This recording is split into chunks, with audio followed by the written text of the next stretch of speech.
नमस्कार, मैं हूं मदन गुप्ता स्पाटू, एस्ट्रोलॉजर चंडीगढ़ से। रक्षाबंधन की आप सभी को बहुत बहुत शुभकामनाएं, बहुत बहुत बधाई। 3 अगस्त को सोमवार को श्रावण पूर्णिमा का जो सोमवार है, यानी सावन का अंतिम सोमवार। इस दिन बहुत से मुहूर्त हैं, रक्षाबंधन भी मनाया जाएगा। सर्वार्थ सिद्धि योग है, आयुष्मान योग है, प्रीति योग है।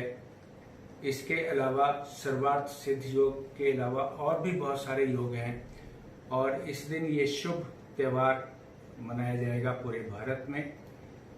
ये बहुत ही पावन त्यौहार है और 29 साल बाद यानी 1991 में ये ऐसा संयोग आया था जब बहुत सारे योग इकट्ठे थे। और ये जो त्यौहार है भाई बहन के रिश्ते का, ये और भी शुभ हो जाता है जब इस तरह के ग्रह और नक्षत्र एक साथ आ जाए।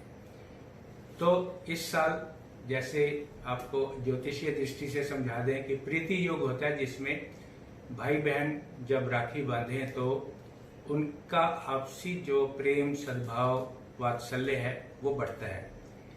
आयुष्मान योग है। आयुष्मान योग का अर्थ है कि अपने भाई के प्रति जब आप कुछ प्रार्थना करते हैं, आराधना करते हैं, राखी बांधते हैं, तो उनकी आयु भी अधिक हो जाती है, यानी उनकी आयु में वृद्धि होती है या उनकी आयु को कोई खतरा नहीं रहता।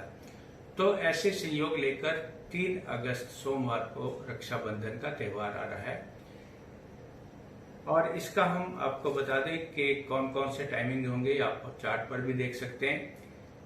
यहाँ सबसे अच्छी बड़ी बात यह है कि जब भी राखी का त्यौहार आता था पहले, तो जो मुहूर्त है उसमें काफी असमंजस की स्थिति रहती थी। कई बार मुहूर्त सुबह का होता था, दफ्तरों में जाना होता था, दुकान खोलनी होती थी, या आप यात्रा पर हैं, या फिर मुहूर्त ऐसे टाइम निकलता था जब आप के लिए प्रैक्टिकली पॉसिबल नहीं होता था रक्षाबंधन के लिए जाने के लिए। तो इस बार सबसे जो खुशी की बात है वो ये है कि रक्षाबंधन पर भद्रा काल का कोई भी प्रभाव नहीं होगा, बेशक कोरोना काल का रहे। भद्रा काल थोड़ा सा अशुभ समय होता है, तो उसमें शुभ कार्य नहीं किए जा सकते। इसीलिए जब भी रक्षाबंधन आता था तो भद्रा में नहीं बांधी जाती थी राखी। लेकिन इस बारी पूरा दिन आपके लिए 11 घंटे 45 मिनट का समय है सोमवार के दिन रक्षाबंधन का। लेकिन फिर भी हम उसमें आपको बताएंगे कि इसके बीच 11 साढ़े 11 घंटे के बीच में कौन कौन से शुभ मुहूर्त हैं, वो आप नोट कर सकते हैं चार्ट में। जो शुभ मुहूर्त है सुबह 9:30 से लेकर और रात के 9:15 बजे तक तो है, यानी 11 घंटे 45 मिनट का है। दोपहर को 1:45 से लेकर शाम को 4:20 तक है और शाम को 7 बजे से लेकर रात को 9:15 बजे तक है। ये गोधूली समय भी बोला जाता है, जब गायें वापस लौटती हैं अपने घरों को, तो ऐसा समय भी, गोधूली का समय भी बहुत बढ़िया माना जाता है ऐसे पर्वों को मनाने के लिए।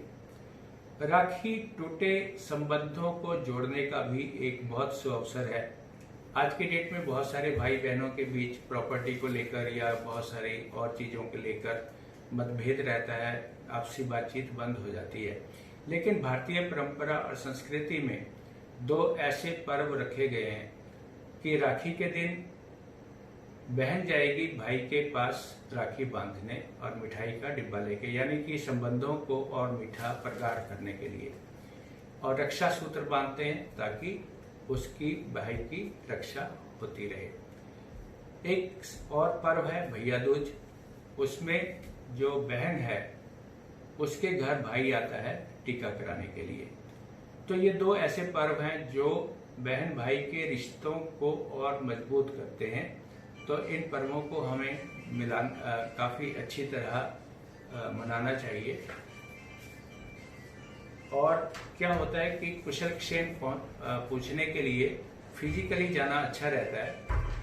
वैसे तो जो कोरोना काल है इसमें व्हाट्सएप पर, फोन पर ऐसे भी आप राखी का पर्व मना सकते हैं, लेकिन एक जो आप उपस्थिति, आपकी जो फिजिकल उपस्थिति होती है, उसमें जो आत्मीयता होती है, जो एक इंटीमेसी होती है बहन भाई के रिश्तों में, वो इलेक्ट्रॉनिक माध्यम से नहीं हो सकती। लेकिन क्या करें, कोरोना काल है, इसमें कई जगह राखी भी नहीं पहुंच पा रही हैं। आप मोबाइल पर राखी भेजेंगे, लेकिन जहां तक संभव हो आप अपनी बहन के पास जाइए। लेकिन कोरोना के पूरे ही, यानी जो हमारे इस टाइम कुछ नियम बनाए गए हैं सोशल डिस्टेंसिंग के, मास्क पहनने के, इसका जरूर पालन कीजिए। और हमारा तो सुझाव ये है कि जो बाजार से राखी मत लीजिए, और चाइनीज राखी तो वैसे ही मत लीजिए।